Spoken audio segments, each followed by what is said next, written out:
adalah acara keempat, karena yang pertama dan kedua sudah disampaikan oleh Pak Dr. Harjono, yang ketiga adalah identifikasi, dan yang keempat adalah pengendalian beberapa penyakit yang diakibatkan oleh cendawan, nematoda, bakteri pada budidaya tanaman kopi. Nah, untuk saat ini penyakit-penyakit yang menyerang tanaman kopi itu pasti ada. Setiap yang tanaman yang sudah kita budidayakan itu pasti ada yang namanya organisme pengganggu tanaman, termasuk penyakit. Alangkah baiknya sebelum populasi dari penyakit itu bertambah atau meningkat, atau hama itu populasinya meningkat juga, maka sebaiknya kita rencanakan dengan sebaik mungkin dalam hal melakukan teknik pengendalian. Pengendalian yang kita lakukan adalah bertumpu kepada teknik pengendalian yang baik dan bertanggung jawab, yaitu kita kembali pada falsafah back to nature atau kembali ke alam. Jadi kita memanfaatkan potensi-potensi alam untuk kita kembalikan kepada alam. Jadi OPT yang memang sudah ada itu dapat kita kendalikan dengan potensi tanaman yang memang melimpah di daerah kita masing-masing. Contohnya yang pertama adalah kita memanfaatkan tanaman yang memiliki unsur positif atau yang dapat menjadi insektisidal atau yang dapat mengendalikan efek yang baik, yaitu mengendalikan hama ataupun penyakit. Biasa kita menggunakan daun tertentu, yang di sini kita memanfaatkan daun dari tanaman sirsat. Nah, selain sirsat, Pak, apa lagi yang bisa dikendalikan? Biasanya untuk daun, biji dari tanaman sirsat itu untuk mengendalikan penyakit yang disebabkan oleh cendawan. Kalau bisa dikatakan di sini, itu kita mengendalikan penyakit Hemilia Vastatrix atau karat daun kopi. Karena hampir 60 sampai 85% kerusakan akibat Hemilia Vastatrix itu dapat mempengaruhi kualitas dan kuantitas dari mutu biji yang dihasilkan. Karena daun itu merupakan jantung atau pabrik dari proses fotosintesis. Ini yang dapat mempengaruhi kualitas dan cita rasa itu memang keunggulan dari produk kopi ini. Nah, tentunya cara-cara alami itu kita pergunakan. Nah, kemudian cara yang nomor 2, karena memang sebagian besar penyakit pada tanaman kopi itu diakibatkan oleh nematoda parasitik tanaman, yang biasa kita sebut spesiesnya itu adalah Pratylenchus covea, dan ada 3, Rhadophilus, kemudian ada Melodogyn incognita. Nah, ketiga parasit nematoda parasitik tanaman itu cara alaminya ternyata kita bisa memanfaatkan daun kenikir atau tanaman kenikir, kita tanam di sekitaran tanaman kopi. Jadi dia juga bisa menjadi penghalau datangnya beberapa serangga hama, dan ternyata eksudat yang dikeluarkan oleh perakaran kenikir, jadi bukan hanya kenikir, apa itu? Bunga telek-telekan. Tahu? Tahu. Refugia. Itu bisa digunakan sebagai refugia juga. Dan ada juga selain telek-telekan itu adalah marigold. Marigold itu yang kelopak bunganya besar. Nah, itu bisa untuk dijadikan penghalau atau mengendalikan nematoda parasitik tanaman. Nah, ini bagaimana Pak cara kita mengaplikasikannya? Nah, katakanlah ini dalam satu hamparan ini adalah budidaya tanaman kopi. Katakanlah seperti ini. Nah, itu tanaman marigoldnya kita tanam di sekitaran sini. Artinya dia dimanfaatkan sebagai tanaman samping atau tanaman polikultur. Nah, jika memang kan banyak sekarang destinasi wisata seperti di Pusle Kopi Kakao itu sekarang dikembangkan wisata petik kopi, kemudian wisata tanaman kopi. Nah, ini tanaman ini marigold kemudian kenikir itu juga bisa dikembangkan untuk menjadi hiasan, sekaligus dia bertindak sebagai pengendali nematoda parasitik tanaman kopi. Nah, ini pun juga bisa dimanfaatkan untuk pestisida nabati untuk mengendalikan hama hampei, Hippotanemus hampei atau bubuk penggerek bubuk buah kopi. Tapi bubuknya jangan katanya sekarang, penggerek buah kopi saja gitu ya. Kalau bubuk itu karya dulu, istilah dulu, tapi tidak apa-apa, tidak masalah. Nah, itu mengendalikan dengan menggunakan ini, sekaligus bagian atas tertangani dan bagian bawah pun juga tertangani dari nematoda. Nah, ini yang kita kehendaki. Kemudian ada jamur-jamur atau cendawan yang biasa menyerang pada batang utama dari tanaman kopi. Apabila kita tidak melakukan teknik pemangkasan, baik rajutan, wiwilan, lelesan dan sebagainya, itu biasanya penyakit mendiami atau suka pada situasi yang lembab. Oleh karena itu ada teknik pengendalian yang ramah lingkungan.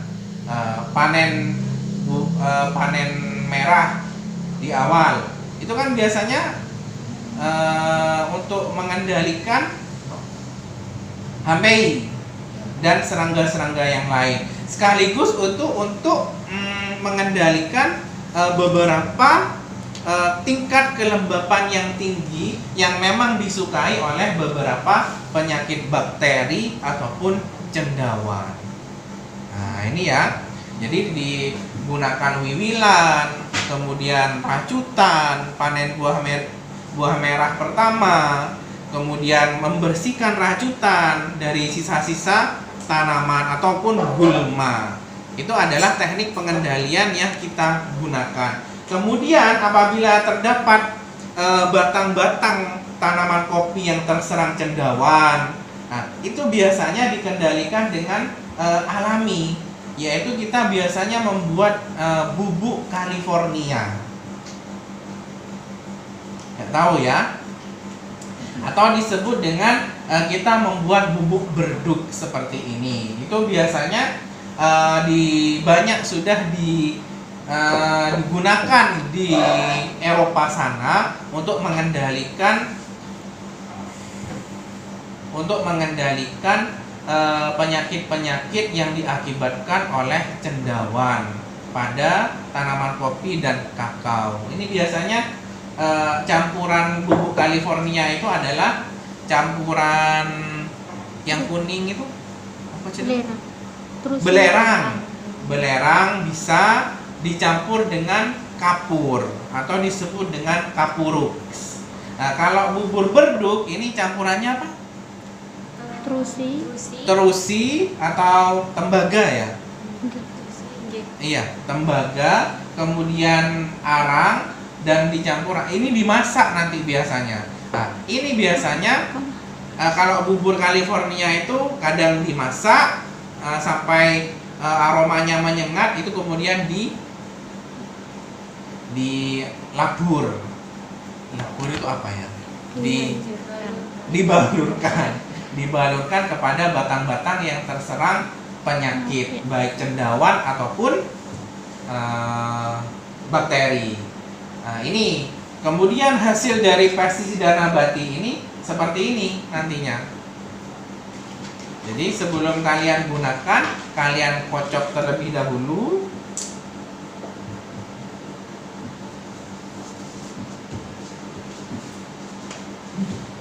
Membuat ada tisu deh. Ya, bau ya? Kedengaran enggak? Enggak. Oh iya.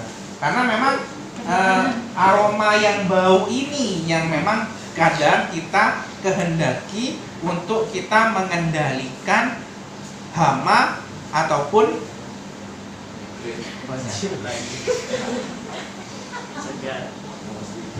mau. Jadi seperti itu ya. Nah, kemudian itu nomor 3. Nanti bagaimana cara kita membuatnya? Ya ini, kita manfaatkan blender, bisa juga dengan ditumbuk. Itu nomor pengendalian nomor 3. Dan pengendalian yang paling banyak digunakan itu kita membuat Agensia hayati. Jadi penyakit karat, Cercospora, bercak bercincin itu ternyata memiliki musuh alami dari golongan cendawan juga. Kalian mengenal kemarin Beveria bassiana untuk mengendalikan PBO, iya, Hampei kan? Nah, kalian saya kenalkan membuat Agensia hayati Trichoderma harziano. Trichoderma ini untuk mengendalikan beberapa penyakit yang disebabkan oleh cendawan atau jamur. Nah, ini cara buatnya seperti ini. Nah, nanti teknisnya akan dijelaskan oleh Mbak Eka dan Mbak Yeni.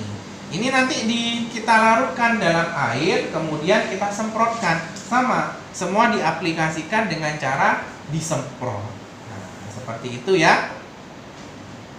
Kemudian untuk mengendalikan gulma, kita biasa mendengar legum LCC ya, legum cover crop. Di puslit kopi dan kakao ini saat ini sudah dikembangkan untuk mengendalikan gulma, ternyata menggunakan cara alami, sekaligus dia mengendalikan hama atau memanfaatkan musuh alami untuk datang. Karena bunga, kalian tahu bunga kacang yang berwarna kuning atau yang disebut dengan Arachis pintoi. Nggak tahu ya, kacang hias. Bunganya kecil sekian, biasanya rata itu di. Oh, ini nggak ada ya. Nanti pada saat kuliah saya kasih tahu apa fungsinya Arachis pintoi itu sebagai legum cover crop. Itu untuk tahu. Oh, bisa kalian lihat di Google. Iya, di Google. Oh, ini bau sekali ya. Hand sanitizer. Ya, itu ini untuk mengendalikan gulma sekaligus menjadi agens pengendali gulma secara alami dibandingkan kita membuat herbisida atau pengendalian gulma menggunakan cara-cara kimia, dan itu berbahaya. Jadi seperti itu ya. Mungkin ada yang ingin ditanyakan dari teknik pengendalian penyakit ini. Jadi keempatnya itu kalian buat saat ini. Iya. Ya, Dek ya, ya. Dibuat bagaimana caranya, kemudian nantinya kalian aplikasikan di lahan. Nah, tetapi itu minggu depan kalian aplikasikan sendiri ya. Kemudian kalian video bagaimana cara kalian mengaplikasi di lapangan. Nah, karena itu nantinya yang akan di-sharekan kepada teman-teman kalian ya. Jadi ini kita tidak istilahnya melakukan streaming ya, tidak, tapi video yang akan kita sharekan proses-proses seperti ini ya. Ada yang ingin ditanyakan? Sudah ya? Mungkin itu saja yang dapat saya sampaikan. Kurang lebihnya mohon maaf. Wassalamualaikum warahmatullahi wabarakatuh. Waalaikumsalam.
Waalaikumsalam.